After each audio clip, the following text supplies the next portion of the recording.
Hi friends, welcome to our channel. Brahmamudi serial next ఎపిసోడ్లో ఏం జరగబోతోందో ఈ వీడియోలో చూసి తెలుసుకుందాం. తన ఆఖరి క్షణాల్లో కావ్య దగ్గర మాట తీసుకున్న సీతారామయ్య అసలేం జరిగింది అని తెలుసుకోవడానికి ఈ వీడియోని స్కిప్ చేయకుండా ఎండ్ వరకు చూసేయండి. సీతారామయ్య ధాన్యలక్ష్మి చేసిన పనికి గుండెపోటుతో కుప్పకూలిపోతాడు. అందరూ హడావిడిగా సీతారామయ్యని హాస్పిటల్లో అడ్మిట్ చేస్తారు. అక్కడ ఇందిరాదేవి ధాన్యలక్ష్మి పైన మండిపడుతూ ఉంటుంది. ఇప్పుడు నీ కళ్ళు చల్లపడ్డాయా?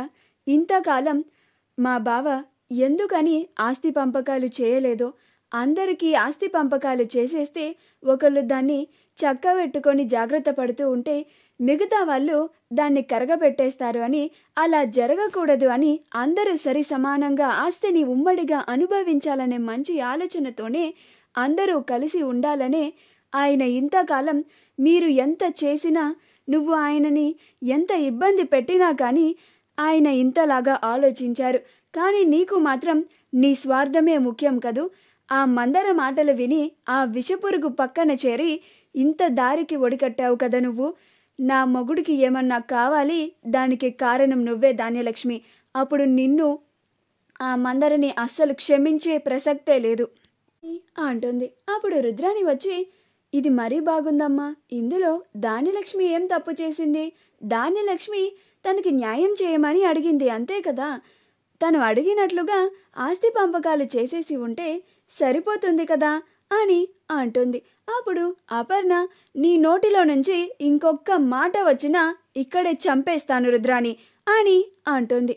అప్పుడు ప్రకాశం, చాలాపు రుద్రాణి, నా పెళ్ళాన్ని ఇంత దాకా తీసుకొచ్చింది నువ్వే కదూ. ఎంత మంచిగా ఉండే నా ధాన్యాన్ని, దాన్ని మైండ్ని నీ విషంతో నింపేసి దాన్ని బుర్రని పాడు చేసి ఇప్పుడు ఇంట్లోని ఇన్ని గొడవలు వచ్చేలాగా చేశావు. ఇప్పుడు చెప్తున్నాను విను ధాన్యం, నువ్విన్నాళ్ళు కళ్యాణ్ కోసం పోరాడాను అది ఇది అన్నావని, కన్న తల్లి ప్రేమ కదా అని మౌనంగా ఉన్నాను. కానీ ఈరోజు నువ్వు చేసిన రచ్చకి మా నాన్నకి గుండెపోటు వచ్చి ఆయన కుప్పకూలిపోయి ఈరోజు ఆసుపత్రిలో ఉన్నాడు. ఆయనకి ఏమన్నా కావాలి, దానికి కారణం నువ్వే అవుతావు. నేను నిన్నింక జీవితంలో క్షమించను ధాన్యం. నువ్వు నీ కొడుకుతో పాటు నన్ను కూడా కోల్పోవాల్సి ఉంటుంది అని అంటాడు. అప్పుడు ధాన్యలక్ష్మి ఎవండి అని చాలా కంగారు పడిపోతూ ఉంటుంది. అప్పుడు ప్రకాశం, ఇప్పటికైనా నువ్వు ఆ మందర పక్కన చేరి ఎంత పెద్ద తప్పు చేశావో నువ్వు తెలుసుకో అని అంటాడు. ఈలోగా అక్కడికి రాజ్, తాతయ్య తాతయ్య అనుకుంటూ పరుగు పరుగున వస్తాడు. అక్కడికి రాగానే సీతారామయ్యకి ఐసీయూలో ట్రీట్మెంట్ చేస్తూ ఉంటారు. అక్కడ సీతారామయ్యని చూసి కన్నీళ్లు పెట్టుకుంటూ ఉంటాడు. అప్పుడు ప్రకాశం రాజ్ దగ్గరికి వెళ్ళి, రే రాజ్, మా నాన్నరా, చూడురా ఎలాంటి పరిస్థితుల్లో ఉన్నారు, ఆయన్ని నేను ఈ పరిస్థితుల్లో చూడలేకపోతున్నాను అని కన్నీళ్లు పెట్టుకుంటూ ఉంటాడు. అప్పుడు రాజ్, ఊరుకో బాబాయ్ అని ప్రకాశంని ఓదారుస్తూ ఉంటాడు. అలా సుభాష్ కూడా చాలా బాధపడుతూ ఉంటాడు. అప్పుడు రాజ్, అసలేం జరిగింది, తాతయ్యకి ఇలాంటి పరిస్థితి ఎందుకు వచ్చింది అని అడుగుతాడు. అప్పుడు ప్రకాశం, ఇదిగో ఉంది కదా, దీనంతటికి కారణం మీ పిన్నేరా అని ధాన్యలక్ష్మిని నిందిస్తూ జరిగిందంతా రాజ్కి చెప్తాడు. అప్పుడు రాజ్, పిన్ని, తాతయ్య ఏదో ఒక రోజు ఒక మంచి నిర్ణయాన్ని తీసుకుంటాను, అవకాశం ఇవ్వండి, కొంచెం గడువు కావాలి అని ఆయన నిన్ను అడిగారు కదా పిన్ని. ఆయన అంత పెద్ద వయసు అయినా కానీ నిన్ను కొంచెం గడువు కోసం అడిగినందుకైనా ఆయన వయసుకైనా నువ్వు విలువ ఇచ్చి, ఆయన మాటకైనా విలువ ఇచ్చి నువ్వు ఆగాలి కదా పిన్ని. ఇంతలో ఇంత అర్జెంటుగా నువ్వు ఆయన మీద ఇంత ఒత్తిడిని తీసుకొచ్చి ప్రాణాలు తీసుకుంటాను అని బెదిరించి ఇప్పుడు ఆయన్ని ఇలాంటి పరిస్థితుల్లో ఉంచడానికి కారణం అవ్వడం అంత అవసరమా పిన్ని అని రాజ్ ధాన్యలక్ష్మి పైన మండిపడుతూ ఉంటాడు. అప్పుడు ధాన్యలక్ష్మి చాలా బాధపడుతూ ఉంటుంది. నేను చేసిన దానికే ఈరోజు మావయ్య గారు ఇలాంటి పరిస్థితుల్లో ఉన్నారు అని చాలా బాధపడుతూ ఉంటుంది.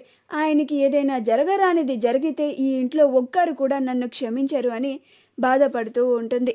డాక్టర్ గారు లోపల సీతారామయ్యకి ట్రీట్మెంట్ చేస్తూ ఉంటే అప్పుడు సీతారామయ్య, కావ్య, అమ్మ కావ్య, కావ్య అని కలవరిస్తూ ఉంటారు. అప్పుడు డాక్టర్ గారు, సీతారామయ్య గారు, మీరు ఆవిడతో మాట్లాడాలి అని అనుకుంటున్నారా అని అంటారు. అప్పుడు సీతారామయ్య అవును డాక్టర్ అని చెప్తారు. అప్పుడు డాక్టర్ గారు బయటకు వచ్చి కావ్య అంటే ఎవరు అని అంటారు. అప్పుడు కావ్య నేనే డాక్టర్ అని అంటుంది.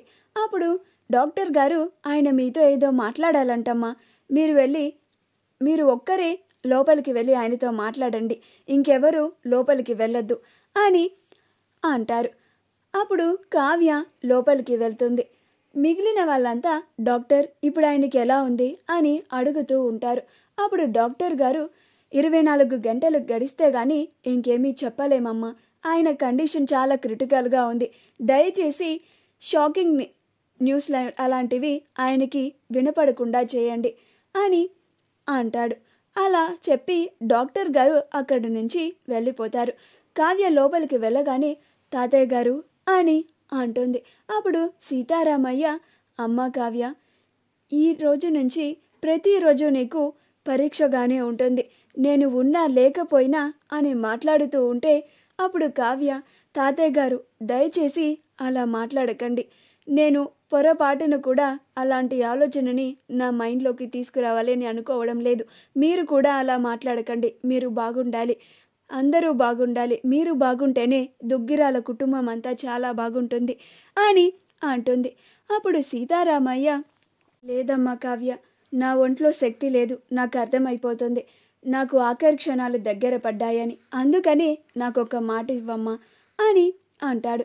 అప్పుడు కావ్య చెప్పండి తాతయ్య గారు అని అంటుంది.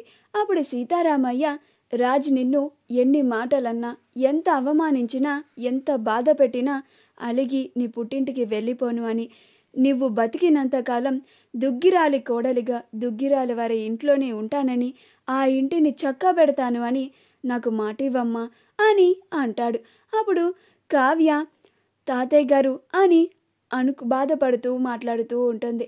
ఇదంతా బయట నుంచి రాజు చూస్తూ బాధపడుతూ ఉంటాడు. అప్పుడు కావ్య అలాగే తాతయ్య గారు, ఆయన నన్ను ఎంత ఇబ్బంది పెట్టినా, ఎవరు ఏమన్నా నేను ఆ ఇంట్లో నుంచి ఎలాంటి పరిస్థితుల్లోనూ గడప దాటను, ఆ ఇంటిని చక్కబెడతాను అని సీతారామయ్యకి మాటిస్తుంది.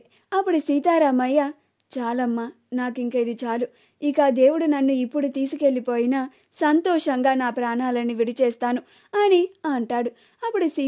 అప్పుడు కావ్య ప్లీజ్ తాతయ్య గారు, దయచేసి మీరు అలాంటి మాటలు మాట్లాడకండి అని అంటుంది. అప్పుడు నర్సు వచ్చి మేడం ఇంక మీరు బయటికి వెళ్ళండి, పేషెంట్ చాలా ఎమోషనల్ అయిపోతున్నారు, ఇది ఆయనకి చాలా ప్రమాదం అని అంటుంది. అప్పుడు కావ్య బయటికి వచ్చేస్తుంది.